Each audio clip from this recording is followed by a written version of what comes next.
Hello and welcome back, and that is right. Today we are looking at the TBS-h574TX, and we're looking at how well it performs at Plex Media Server. But let's not dick around. Straight away, I'm just going to put this out there immediately. Here is the biggest, heaviest 4K file that I own that I would normally throw at a NAS and watch it fail. That file you can see on the left-hand side of the screen right now is a 400 megabit 4K file being transcoded live on this system, and as you can see there from the bottom left of the screen, it's a 400 megabit 4K Ultra HD HEVC highly efficient video codec 10-bit HDR file. That is a 1.4 gigabyte 30-second file. That is absolutely huge, and that is kind of there to set the tone for today's video, because frankly there isn't much you can throw at this system that it can't play. Now right now I'm just going to get rid of my camera here on screen, because right now frankly I think having me on screen is going to be superfluous, and also I don't want any of the results that we go through today to be impacted by the system resources of the recording machine. So as you can see, even now as we run this, we're using a decent amount of system memory on processes I'm running on this machine, and there is going to become a point when we're looking at 8K media later on that this may end up bottlenecking us, and the performance of the NAS stops being what's on trial, and really the performance of my own local PC becomes a problem.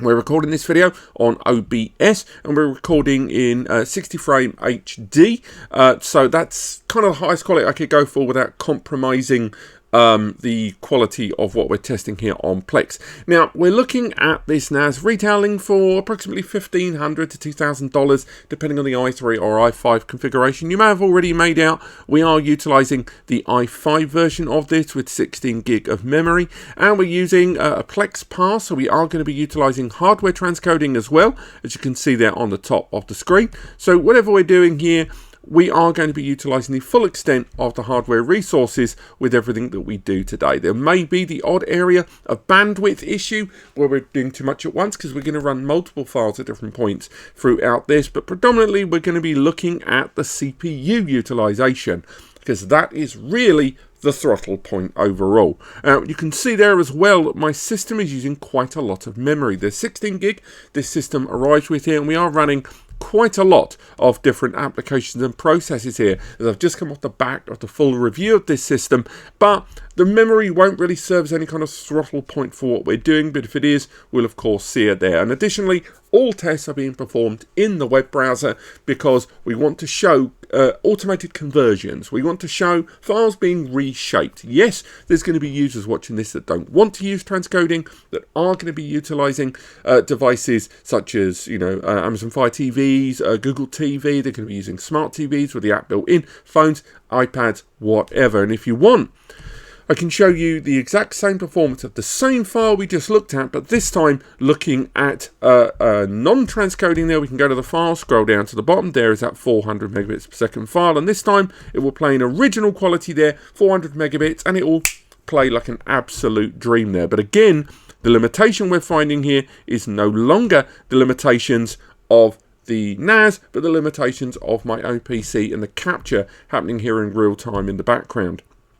What I'm saying is, while we can see the file playing natively there in the background, that CPU utilization is not being affected by that, and we want to look more at reshaping those files, and that's why we go ahead and run within the web browser. It gives us a great degree of control over what we can configure to compared to the client. And although for you transcoding might not be important, I know I'm being repetitious, I know, bear with me, there are users out there that may download a 4K version of Avengers Endgame, but they want to watch it on a phone in a hotel on the other side of the world. They don't need that giant 10, 20, 30 gigabyte file. They want a small, streamlined, converted file, and that's why we include transcoding on a NAS like this. So, apart from that, I should also highlight we are running this system on 5 WD Red SN700 SSDs, 4 of which are in a RAID 5 environment. The other one is on a single, and we are running all of this from a single SSD. We're not running this from the larger area of SSDs. We're only running this from a single SSD. So you will actually get better performance if you RAID all of the disks together, or the NVMe's, and get higher performance. But that's enough of the old rabbit in there. So let's go ahead. We're going to carry on looking at 4K, because frankly I could go ahead and test all of these lesser files like we've done in other videos, and you know what, while I'm talking I will. So we'll just go for an HD file here. We're just going to arbitrarily play an H.264 which will play in original quality. That H.264 file there playing nice and easy in the background. There may be bandwidth constraints. As you can see, we're running on a gigabit network there, but that's still absolutely fine. That's still 1000 megabits, so not megabytes, important there. And overall, let's kill off the Plex app when I get a moment.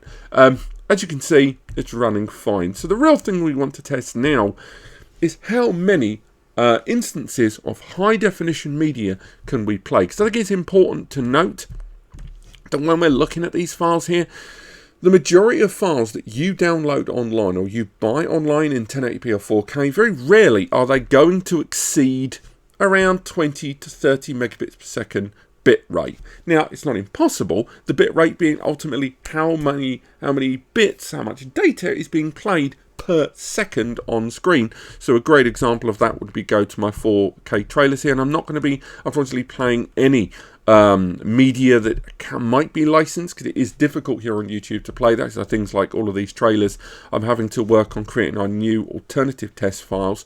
But for example, this file here at the top, which is an H.265 12 megabits per second file, that will play absolutely fine. It will play fine. I can just fast forward through this file. Let's mute it there at the bottom.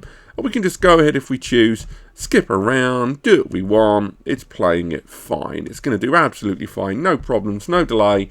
The CPU utilization, comical, frankly. So why don't we play something just a wee bit denser there. And this is Roast Duck. This is an H.265 or an HEVC 8-bit HDR 60 megabits per second bit rate there, so considerably higher. It's worth highlighting, 5 times more than what we were playing before. On top of that, this file, of course, using the highly efficient video codec, which is a licensed codec there, is more efficient, but requires generally more system resources to get the job done. So we can open it up now. We can see it is converting it and it's maintaining the original quality. We can see there at the bottom right that the dark orange there is massively outpacing that of the light orange, so playback versus buffering, and the file's playing fine. And CPU utilization, again, non-existent there. And as you can see from the HW there, we are indeed using hardware transcoding. The integrated graphics, the XE graphics built into their 13th generation Intel Core i5 processor that this system is using there. So now we know that this thing will, play those denser files there. Let's scale things up a bit while we remain here on 4K. And what we're going to do is run some multi-playback tests. Now we've set up here to play 4 of the 200 megabits per second 4K Ultra HD HEVC HDR 10-bit media file here. So these are insane depth anyway. They're my second largest 4K file for playback, and we want to see if this system can play 4 of them at once. So let's go ahead and do that. We're playing this file here, and again we can see there it's now appeared on the right hand side of the screen. All 4 of them are using hardware transcoding, and if we make our way down to the CPU, we can see the tiniest little bump there. We've gone up to 7.54% for Plex media server utilization, and indeed we can see here my local GPU, although it's spiking a little bit there at 46, we're not seeing too much hassle there for playing this file. Ultimately, we're playing my second biggest file 4 times, and the CPU barely broke a sweat whatsoever. Bandwidth utilization indeed isn't actually too big. Each one of these files here is approximately 700 to 800 megabytes per second in size. So even then, this has been a tremendously smooth experience. But I will highlight that memory utilization did spike up, and that might have caused something of a bottleneck. So I'm just going to quickly head back into the QNAP and cease some of those services which may be being rather aggressive, let's just say, about memory utilization. Sadly, freeing up some of the memory is just not going to be possible. I've tried disabling some of the applications here in the background, but because we are using QUTS, the ZFS version of QNAP software, ZFS generally is quite memory hungry, and although I've ceased a bunch of processes in the background that were utilizing a lot of the memory, and by the lot I do mean 200 to 300 megs each, it's worth also bearing in mind that as soon as I did so, ZFS immediately gobbled up the memory that I had freed up. I couldn't get more than 2 to 3 gig, and every time I disabled a process, ZFS would suddenly grow even further and consume the rest of it for its background operation. So if you are going to utilize this system purely for Plex Media Server and some baseline applications, I do strongly recommend that rather than installing the QUTS application during setup, go ahead with QTS, the ext4 version that, although hasn't got some of the inherent inline advantages of ZFS, does mean you're going to be utilizing less system memory during operation. But we're still going to need to monitor the memory there, as sometimes that may be one of the reasons a file won't play. But returning to Plex Media Server, what I'm going to go for now is that giant file. We want to go ahead and get some test data here on the giant file. And we're going to go ahead and create lots of micro windows here that are going to allow us to ultimately bench test this even further. This is going to be, if not the heaviest test, then certainly one of the heaviest tests I've ever performed on a NAS with Plex Media Server utilizing this file. We're going to go ahead and run at least 5 instances of the biggest file I have in my collection, just to see how well this system can play that file from the introduction. We're going to go for, let's say, 6 revisions of that file, all playing at once, all of which from this system, and these again are the biggest versions of this file that I can find. So let's go ahead and minimize that down. So let's fire them up. Let's go with it. 1, 2, 3, 4, 5, 6, all of them the heaviest file that I own, all of which playing there in the background, hardware transcoding as well, being thrown around for fun. And as we see here at the bottom, CPU utilization has spiked ever so slightly. As we can see it there, going up to 8%. We may even go nuts and go into double figures eventually.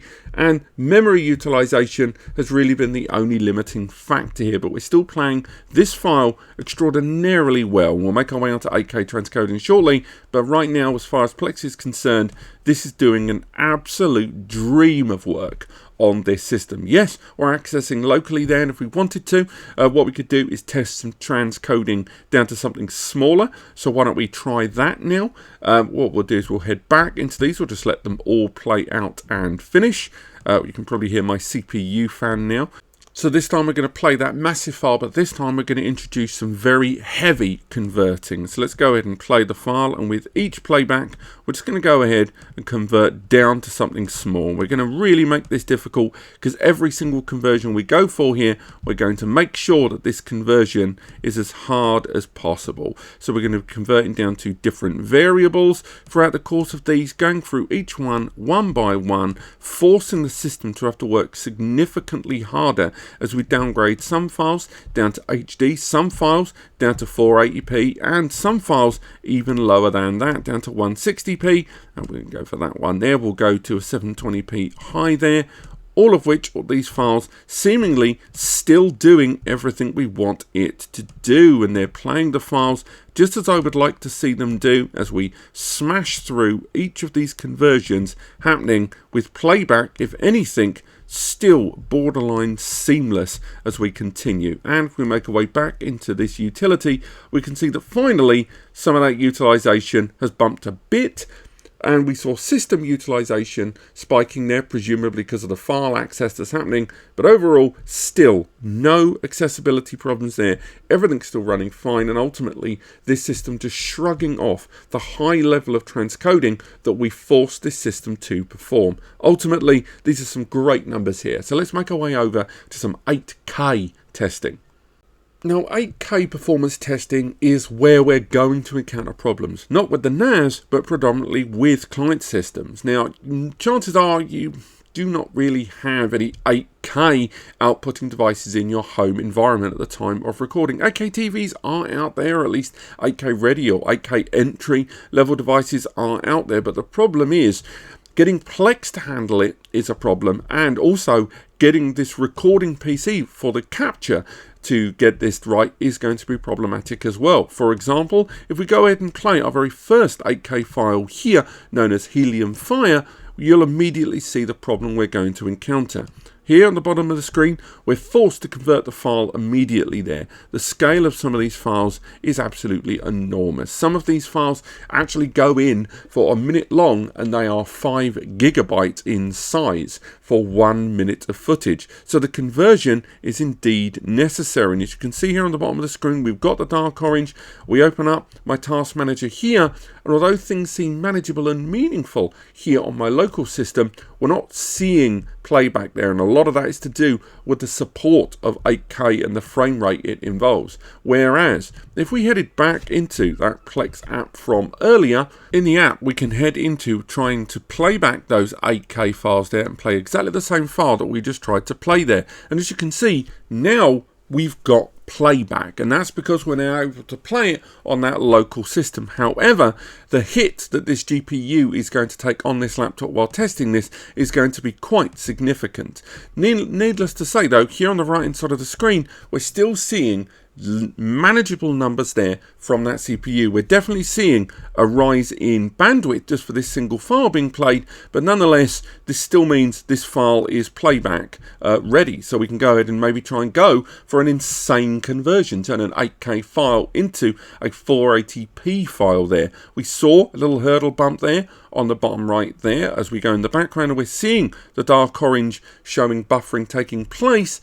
But again, something of a problem with regards to local CPU utilization. For that to take place is going to be a problem. So if we continue with just the 8K files and make our way into Japan 8K, this is an HEVC file here, we can see smoothly as silk this file is playing fine. This is a 23.9 megabits per second frame rate file there at 7680 resolution there, and it is an 8K HEVC file there. Again, problems of GPU utilization potentially aside, we're still playing this file, it's still doing fine. Unfortunately, we've got no means to play multiple versions of the same 8K files, sadly, but it's still nonetheless, we do know that this NAS can play back 8K files. It's just a question of having the right client hardware at home in order to do so. But right now, our next 8K file, this is Nightscape, a 60 frames per second HDR 7680 resolution, 24 frames per second NKV, running on VP90 codec there, and Ultra HD as well. And again, playing like a charm. It's just the frame rate is suffering because the client device and not the NAS.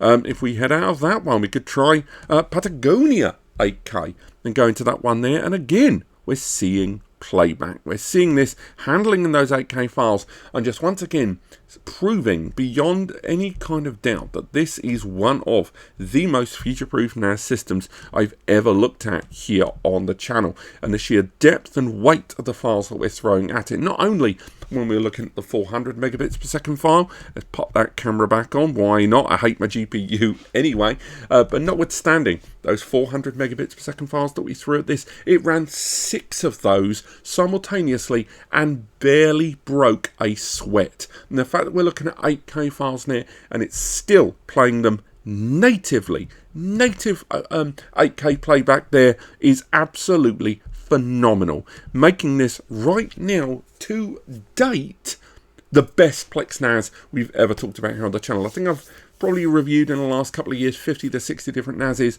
and I can say comfortably this is the best yet. This actually beats our current top contender of the H574T as the best Plex NAS I've ever seen, which again, I don't say with any kind of lightness here. If you are looking for a genuinely future-proof NAS system, but moreover, arguably a NAS system that can fit in your bag on the go, This thing is a monster, and I can't recommend it enough for Plex Media Server. Thank you so much for watching. There are links below to the full review of this system alongside our Should You Buy software and some performance testing that's going to be taking place very, very soon. I recommend you check those out, and the written reviews as well. If you're interested in buying this and you want to support what me and Eddie do here at the channel, there are links in the description to Amazon and other retailers. And if you're going to shop at those anyway, please use those links, as it allows us to get a small feedback from those stores. It doesn't cost you anything extra, and it allows us to keep making videos like this. Thank you so much for watching. Use the free advice section